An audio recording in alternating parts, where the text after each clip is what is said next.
Y'all know I love my progressive family, right? Y'all know I love y'all. Um, y'all get on my nerves sometimes, but I love y'all.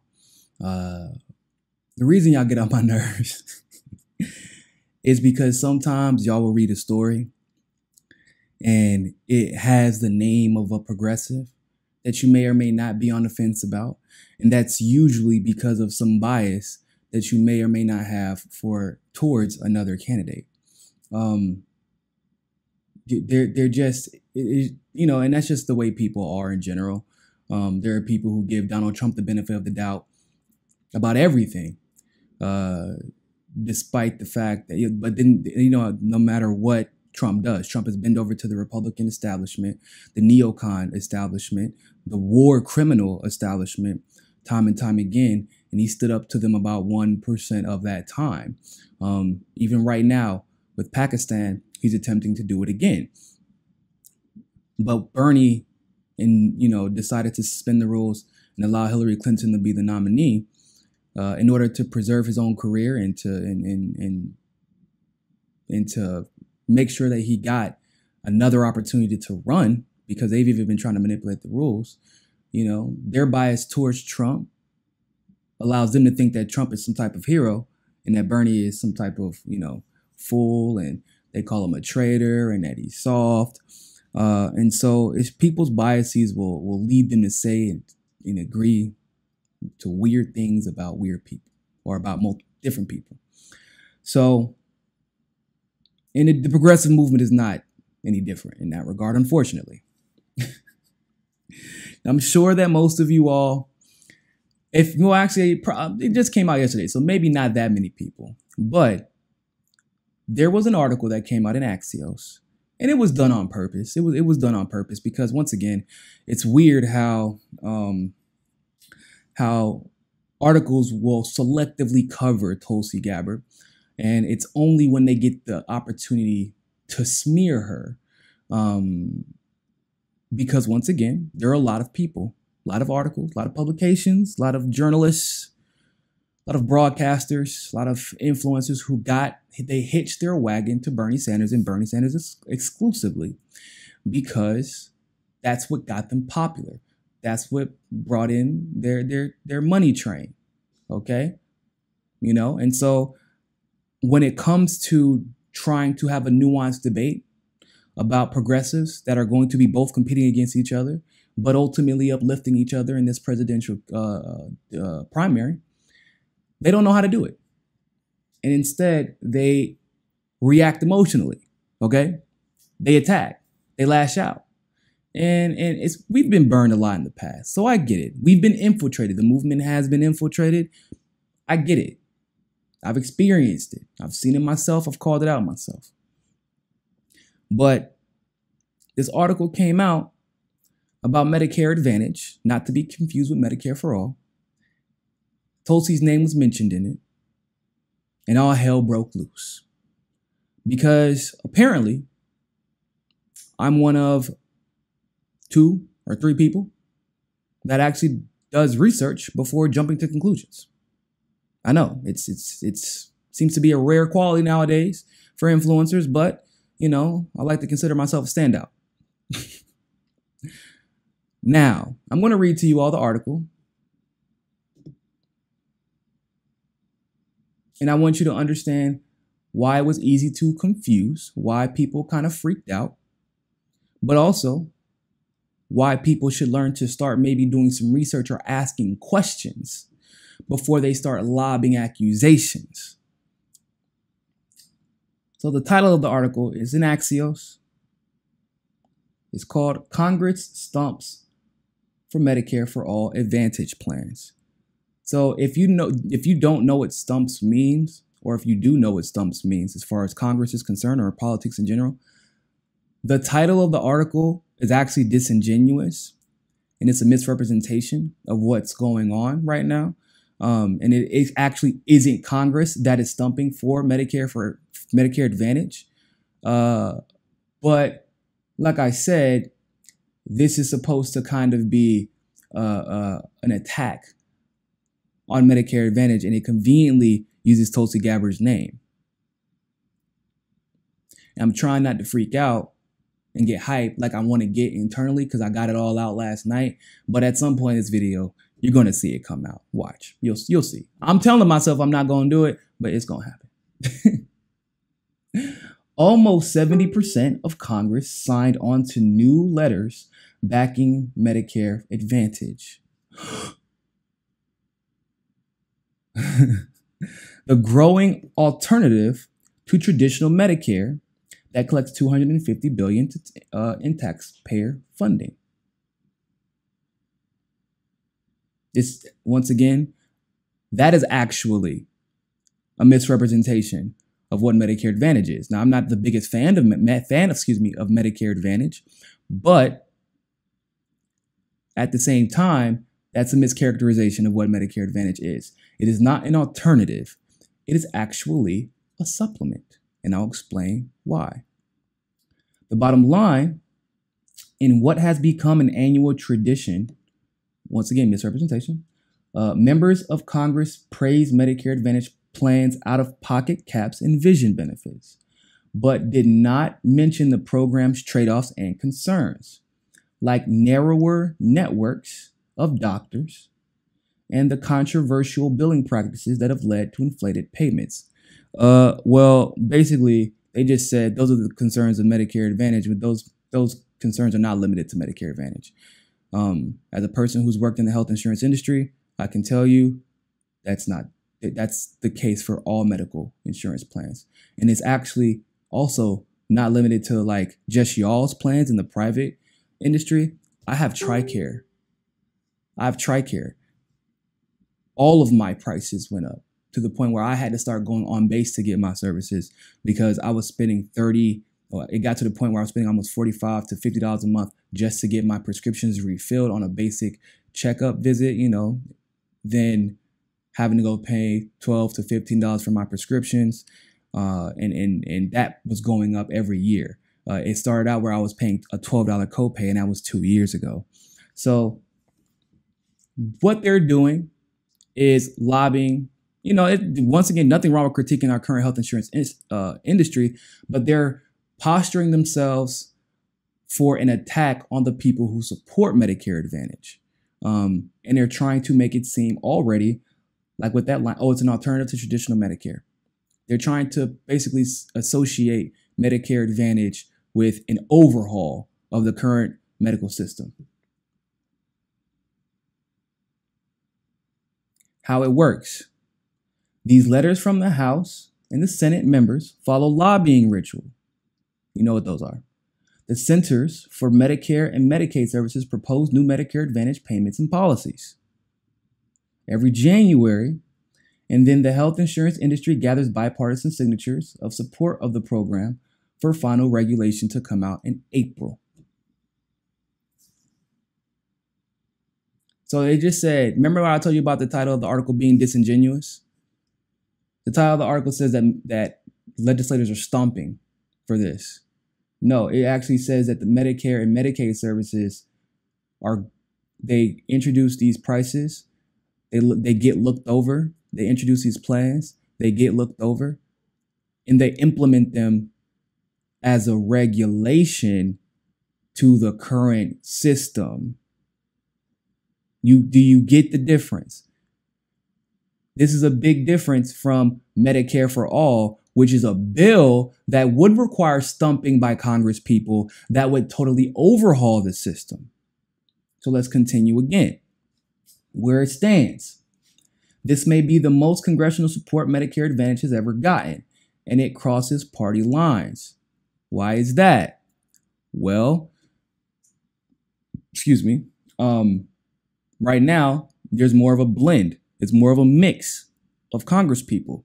Whereas Medicare Advantage during the Obama era itself would have actually gotten less support because his last few years were dominated by who? Republicans. Medicare Advantage actually assists Obamacare.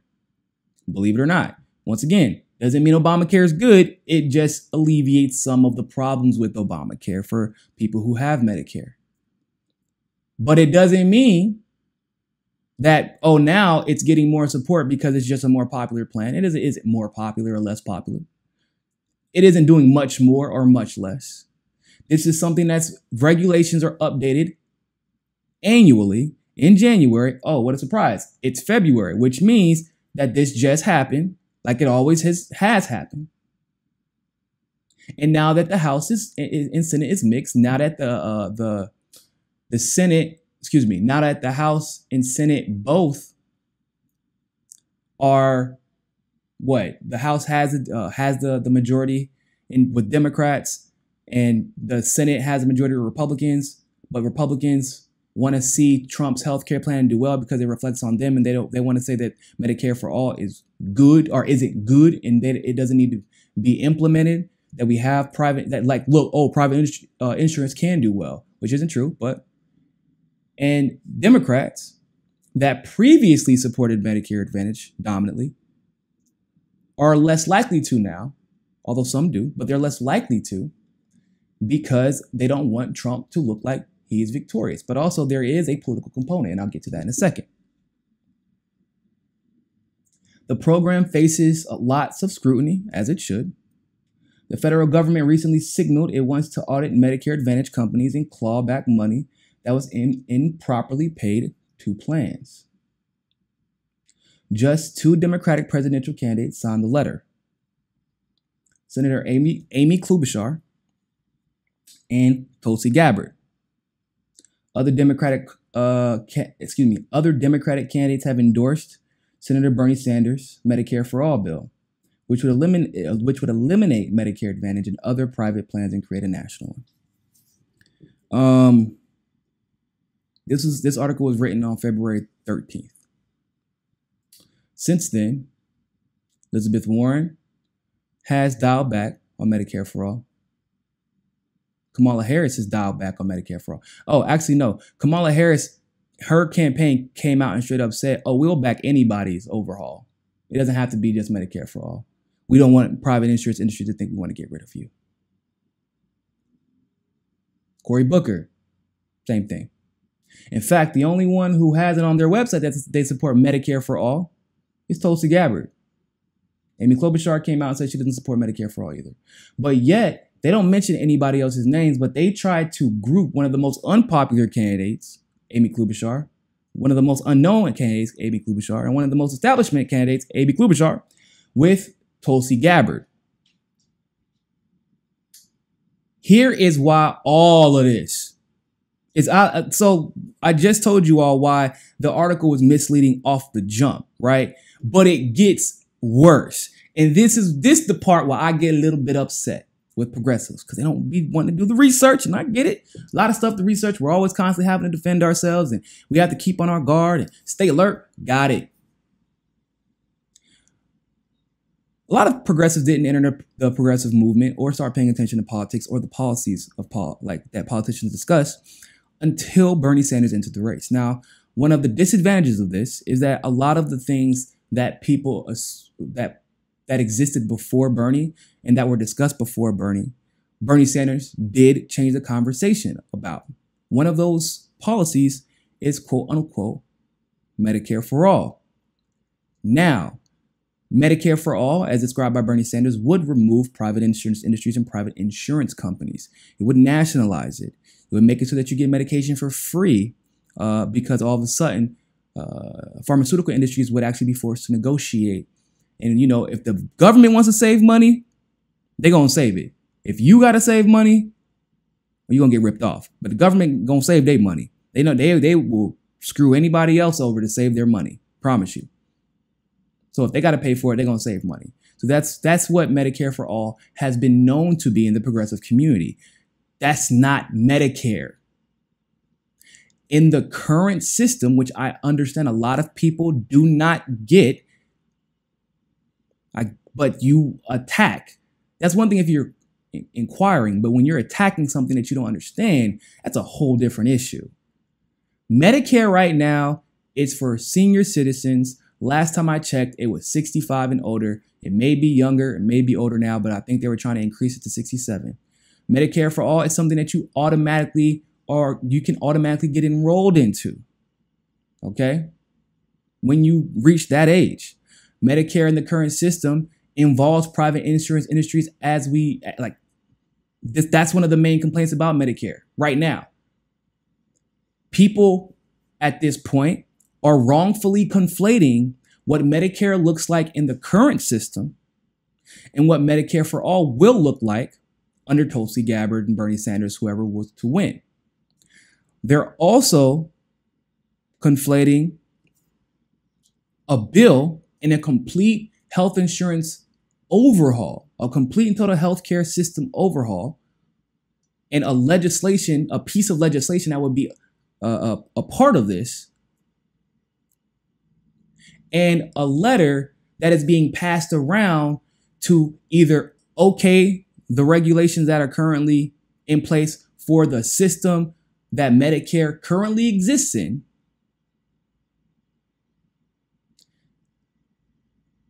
and then the implementation of that regulation that doesn't have anything to do with the bill. It doesn't have anything to do with legislation.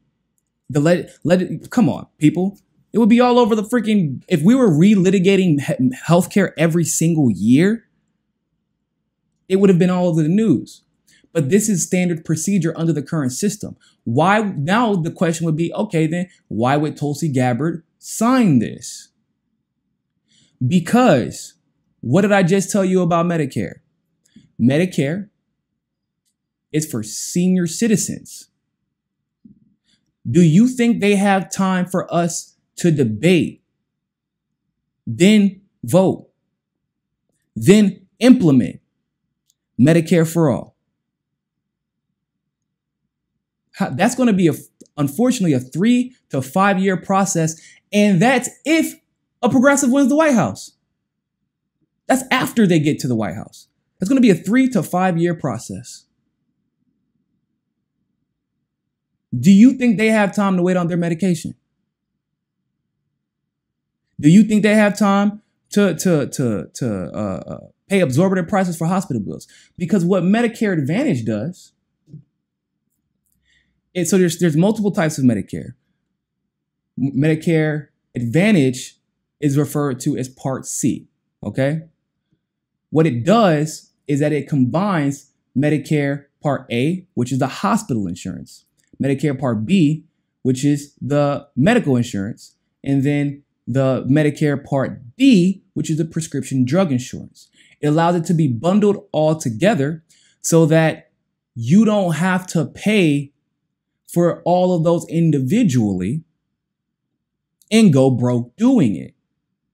Because there are some people who only have the Medicare hospital and the prescriptions and pay out of pocket for their checkups. There are some people who don't have the hospital insurance for whatever reason, and they only do their medical, their checkups and their prescriptions because their prescriptions may be more important. There are people who only have the prescription drug coverage because their prescriptions may be $700 to $2,000 a pill. So they get that in addition to another type of prescription coverage. Maybe they have insurance with their job, but they're still 64, 65 years old. You can double your prescription. So the Medicare Part D would be a supplementary coverage. It would be supplementary coverage to the private insurance you have through your job. You can have all these different combinations of things, but maybe your circumstance doesn't allow you to only have one or the other. Maybe your circumstance at your age and, with your personal finances requires you to need all of them. And you save money by bundling them in together because, unfortunately, in this current system, that is your last option. So in Tulsi's mind, it makes perfect sense to make sure that the people who are affected by this more than anybody else are okay and taken care of.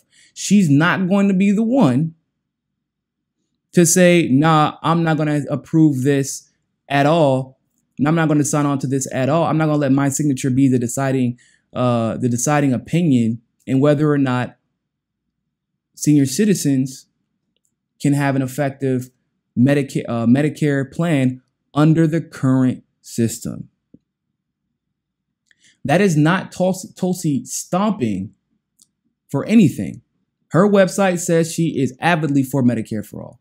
However, it is her accepting the unfortunate situation that we currently live in, the same way that I accept the unfortunate situation that we currently live in, the same way that you pay insurance. Just because you pay insurance every day, every month, whatever, doesn't mean that you support this insurance system. Just because she signed on to that letter doesn't mean that she supports his insurance system. What she is saying is that I gotta help make the best of what we have available right now while pushing legislation to make sure that we don't have to deal with this system. There is a difference. Stop conflating Medicare and Medicare for all. If anything, to be 100% honest with you, it's a misnomer that Bernie, and it's not a bad thing, but it's kind of Bernie's fault because he called it Medicare for all, but didn't elaborate, because most people that aren't familiar with the health insurance industry and most people who don't have Medicare, and most people, even when they have Medicare, don't exactly know how it works. They don't realize that Medicare for all is not the same Medicare that our senior citizens who are 65 and older receive. It's not the same thing. Their Medicare is not actually good. But the Medicare that Bernie is trying to push, that Tulsi is trying to push, is amazing. That comes in the form of a bill. What Tulsi Gabbard has signed is merely a regulatory update that has nothing to do with legislation, and it has nothing to do with Medicare for all. Okay? Not to be confused with Kamala Harris, who is okay with a totally different system than Medicare for all that still includes private insurers. Relax. Tulsi is still on our team, people. You have any questions? Feel free to comment in the description below, and I will do my best to give as much comprehensive information as possible about why this is so different if the video didn't answer your questions.